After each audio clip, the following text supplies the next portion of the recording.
So you're here because you want to stay ahead in tech, but without all the endless scrolling, right? Get the key info fast. Exactly. And that's what we aim to do. Well, you're definitely in the right place. We've just been digging deep into the Tech Ctrl+Alt+Read newsletter from April 20th, 2025. That's edition 5. And honestly, the headline that just jumps out, big tech is officially like in the quantum era. Yeah, and what's really key here, based on the newsletter, is that this feels like a real shift. It's not just, theoretical stuff in labs anymore. Right. We're seeing the big players, Google, IBM, Microsoft, Amazon are the ones mentioned, actually moving towards making quantum computing practical. Okay, practical. So quantum era, what does that actually mean for people listening? The newsletter talks about breakthroughs in things like cryptography. Which could totally change online security. Yeah, and pharmaceuticals like drug discovery and even sorting out complex logistics, it sounds like. Well, like a completely different way to solve problems. It really is. Yeah. The newsletter frames it as moving past the limits of today's computers. Not just faster, but fundamentally different. A new way to calculate. Wow. Okay, a real game changer then. But that's just the big headline. This newsletter edition was packed. Let's maybe break down the other big tech developments. Sounds good. Where should we start? Maybe funding and startups? That's always buzzing. Yeah, let's do it. Startups, VCs, funding. What caught your eye? Well, seeing Meta apparently looking for funding from Amazon and Microsoft for Llama, their open source AI, that's interesting. It is, right? Collaboration or maybe reliance. Makes you wonder. And then Anthropic making its very first startup investment, $1 million into Goodfire. Goodfire, yeah. They focus on interpreting AI models. Seems like everyone's trying to get a handle on how these complex AI systems actually work. Makes sense. And it ties into that huge stat, doesn't it? AI startups pulled in 58% of global VC funding in Q1 2025. 58%. That's $73 billion. The newsletter basically calls it FOMO, fear of missing out. You can really see that with 𝐂𝐓𝐞𝐜𝐡's new company, Safe Superintelligence, or SSI, raising $2 billion already, and a $32 billion valuation. It definitely feels like an AI gold rush. And even the accelerators are changing. Techstars is bumping its funding up to $220,000, matching the Y Combinator model more closely. You know, the $20K for equity plus a $200K safe note. Right, that uncapped safe with the most favored nation clause. It streamlines things for early stages, probably helps keep the innovation engine running. Sure. And it's not just AI, though that's dominant. TapCheck raised a lot, $225 million for their earned wage access platform. Focusing on financial wellness for employees. And Marshmallow, the UK insurance tech for migrants, got $90 million, valuing them over $2 billion now. Wow. And Deck, that Canadian AI startup, $12 million to sort of platify websites, integrate financial data using AI. Lots of activity.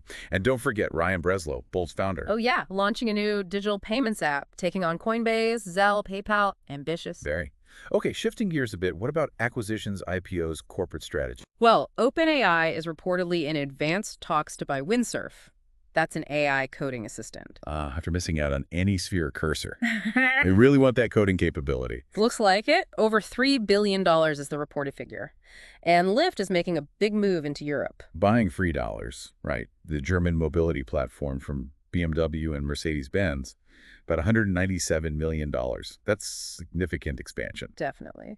And speaking of big moves, Figma, filing confidentially for an IPO, even with the market being kind of shaky. Shows real confidence in their business, doesn't it? It does. Then there was that little nugget from the Meta FTC trial. Zuckerberg apparently suggested spinning off Instagram back in 2018. Yeah, even said that like most companies perform better after being split up. Makes you think, huh? It really does. Meanwhile, Google's ad business seems pretty resilient, even after that second antitrust setback. Still focused on innovation. Yeah, these giants adapt, even with regulatory pressure. Okay, let's dive into the tech itself. AI specifically seems like the place to start. Agreed. So OpenAI has new reasoning models, O3 and O4 Many. They're meant for generating ideas. Yeah, there's a catch, right? Yeah, the newsletter mentions a higher risk of hallucinations, you know, the AI making stuff up. So maybe use with caution for brainstorming. Good point. Reliability is still a huge challenge as these models get more creative.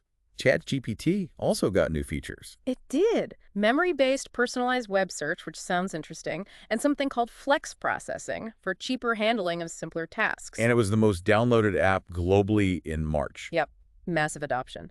But there's also that viral AI challenge showing GPT-03 figuring out locations without metadata. Ooh, yeah. That raised some serious privacy flags, understandably. Powerful tech, but have to think about the implications. Absolutely. And on the creative side, Canva launched Visual Suite 2.0, lots of AI tools baked in Canva Sheets, Canva Code, better image generation. Embedding AI everywhere, making tools smarter. We're also getting ByteDance working on AI smart glasses. Like TikTok's parent company. Oh, Interesting. Yeah. And some ex-Tesla supply chain folks founded Atomic, using AI for inventory solutions. Shows how AI is spreading across different fields. Okay, stepping away from pure AI for a sec, what about general tech and apps? Well, there's WASP's platform aiming to unify web development backend, front-end, deployment, all in one workflow. Could be big for developers. Sounds useful and a smaller thing, but Windows 11 is getting a shortcut to copy text directly from images. Oh, handy. Little things like that make a difference.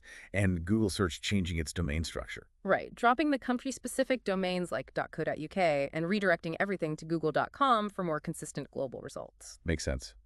Then there are rumors. OpenAI may be building its own social media platform. And Blue Sky, Jack Dorsey's thing, possibly adding blue check verification. Feels like we've heard that one before. Yeah.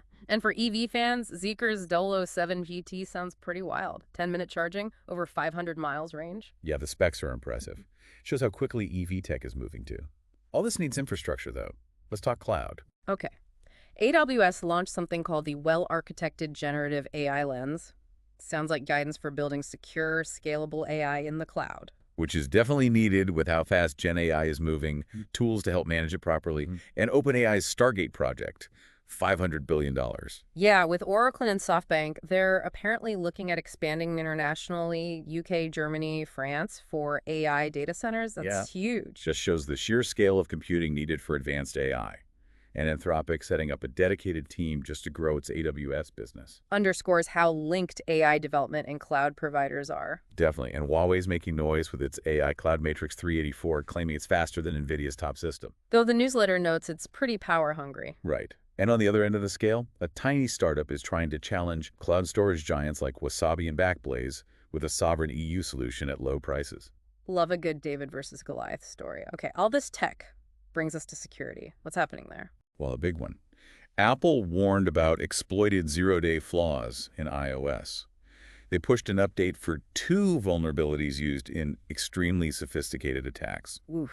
0 days are always scary. That's a serious warning. Definitely. And Android phones are apparently going to start auto-rebooting every 3 days. The idea is better security, timely updates. Interesting approach. The newsletter also mentions slop squatting. Yeah, sounds weird. But it's attackers using AI-generated names that are slight misspellings or variations of legit ones to trick people into downloading malware. Clever but nasty. And unfortunately, 𝐓𝐞𝐜𝐡, the big food retail group, Operates lots of U.S. supermarkets, right? Yeah, they confirmed data theft from a massive ransomware attack. That could affect a lot of customers. That's rough. And we even saw Zoom go down globally because of a DNS issue with GoDaddy. Shows how interconnected and sometimes fragile things are. True. Even the basic internet plumbing can hiccup. Okay, let's shift to hardware, semiconductors, the chip industry. Lots of moves there. Yeah, Intel looks set to sell a controlling stake in its Altera chip business to Silver Lake. And AMD is expecting a big charge, like $800 million, because of a new license needed for its AI chips. And NVIDIA is reacting to new export rules by boosting plans for U.S.-based AI chip manufacturing. Geopolitics definitely playing a role. Seems unavoidable these days. But good news for consumers, maybe smartphones and laptops are exempt from the new tariffs mentioned. That's a relief for many. On the product side, HP unveiled the ZBook Fury 18 G1i. Calling it the world's most powerful 18-inch mobile workstation. Big claim. Yeah, with the new NVIDIA RTX PRO Blackwell graphics. Yeah. Sounds like a beast for professionals. Definitely. Okay, quick hit on fintech. JP Morgan's 𝐶𝐞𝐜 platform introduced sterling-denominated blockchain deposit accounts in London. Integrating blockchain into traditional banking continues. Another step in that direction, the newsletter also listed a ton of conferences and events happening. Yeah, Miami Tech Week, GI Techs Africa, AI Summits, Fintech Weeks, cybersecurity conferences, all over the place. April looks packed. Keeps the community connected and buzzing, for sure. And for listeners wanting more, there were some podcast and vodcast recommendations, too. Right, like a 16Z on autonomy, This Week in Startups on AI, TechCrunch on FinTech, Y Combinator on Zepto's growth, and 20 VC interviewing a benchmark GP. Lots to check out there. And finally, they included a tech tip of the week. This one sounded pretty useful. Oh, yeah. What was it? Using Microsoft Word's built-in transcribe feature, it's under the dictate menu. You can upload audio, and it automatically creates a transcript. Oh, that is handy. Could save a lot of time. Definitely. Okay, so wrapping up this deep dive into the April 20th Tech Ctrl+Alt+Read newsletter, what's the big takeaway for you? I think it's just the sheer speed and breadth of innovation. Quantum computing starting to emerge, the absolute explosion in AI investment and capability, hardware, software, cloud. It's all moving so fast and it's all connected. Yeah, relentless acceleration seems like the right word. And you really can't look at any piece in isolation, can you? AI depends on the cloud, which depends on the chips, and security touches everything. Exactly. Which brings up a final thought, maybe something for our listeners to chew on. Okay, let's hear it. Given that big tech is now really pushing into this quantum era, what kind of fundamental changes do you think we'll see, not just in tech, but in how we approach really complex problems like, say, climate change or disease research over the next 10 years? It's more than just faster processing, right? It could be entirely new ways of thinking. That's a great question. Definitely some powerful food for thought there. Well, that wraps up this deep dive. Join us next time as we tackle another set of sources to help make sense of this ever-changing tech world.